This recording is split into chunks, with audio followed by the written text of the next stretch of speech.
दोस्तों GSTR 3B late fees को लेकर के GST पोर्टल पर एडवाइजरी आ चुकी है। इस एडवाइजरी के अंदर दोनों ही चीज़ों को बताया गया है। एक तो GST एमनेस्टी स्कीम के दौरान जो लेट फीस है उसको भी क्लियर किया गया है।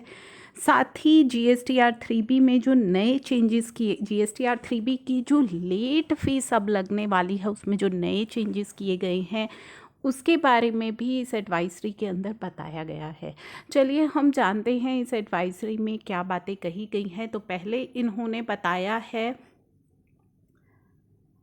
for the registered person who failed to furnish the return in Form 3B for the month and quarter of July 17 to April 2021 by the due date। तो यहाँ पे कहा है कि जो भी रजिस्टर्ड पर्सन है, जो भी GST के अंदर रजिस्टर्ड है, अगर उन्होंने अपनी GSTR 3B फाइल नहीं की है, मंथ की और क्वार्टर भी उन्होंने यहाँ पे मेंशन किया है, या फिर क्वार्टरली जुलाई 17 से लेकर के अप्रैल 2021 तक, तो वो लोग इस स्कीम का बेनिफिट उठा सकते हैं। जुलाई 17 से अप्रैल 21 तक अगर आपकी टैक्स लायबिलिटी निल थी, आपका जो टैक्स है वो निल, अब यहाँ पे आप समझ लीजिएगा निल रिटर्न की बात नहीं हो रही है। Amount of central and state tax payable is nil, यानी कि आपका टैक्स पेबल अगर निल है, आपकी केवल परचेजेस हैं, तो ऐसे केस में भी आपका टैक्स पेबल निल रहता है। ओनली एग्जाम सप्लाई है तो भी आपका टैक्स पेबल निल रहता है। तो निल है और आप फर्निश करते हैं अपनी रिटर्न 1 जून से 31 अगस्त के बीच, तो आपकी लेट फीस जो है ना वो केवल 500 रुपये पर रिटर्न ही लगाई जाएगी।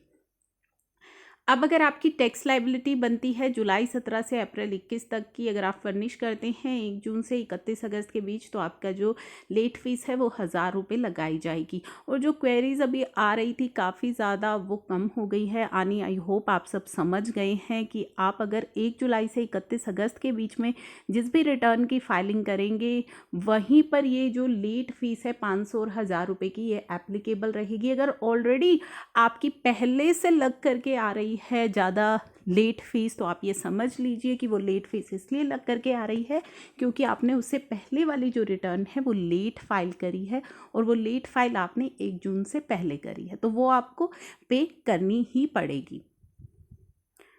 अब जो नई लेट फीस की बात हो रही है वो हो रही है for the tax period of June onwards, यानी कि जून से एप्लीकेबल हो जाएगी, या क्वार्टर एंडिंग अगर आपका अप्रैल मई जून का क्वार्टर जो है, अगर आप QRMP में है तो अप्रैल मई जून क्वार्टर की जो GSTR 3B की लेट फीस है वो अब किस तरीके से लगेगी।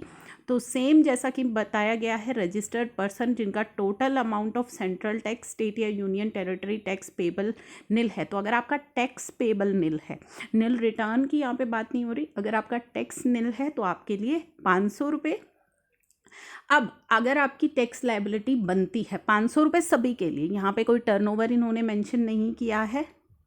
अगर आपकी टैक्स लायबिलिटी बनती है, यानी कि आपका टैक्स पेबल बनता है और आपका टर्नओवर अप टू ₹1.5 करोड़ है, तो आपकी 2000 रुपये की लेट फीस लग करके आएगी। मैक्सिमम लेट फीस ये है, अगर कम बनती है तो आपको कम पे करनी है।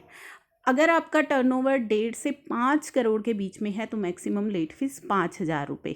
5000 रुपये जो है टोटल CGST SGST टोटल 5000 रुपये है। ये नहीं है कि CGST 5000 और SGST 5000, टोटल ये 5000 रुपये आपके लग करके आएंगे।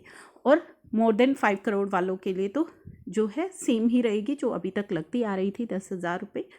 तो ये जो अपडेट है, ये एडवाइजरी है, GST पोर्टल पर भी आ चुकी है। स्टिल GST लेट फीस को लेकर के आपकी कोई कन्फ्यूजन्स हैं तो आप मुझसे कमेंट बॉक्स में पूछ सकते हैं। आई होप अब आपकी काफ़ी सारी कन्फ्यूजन्स क्लियर हो गई होंगी।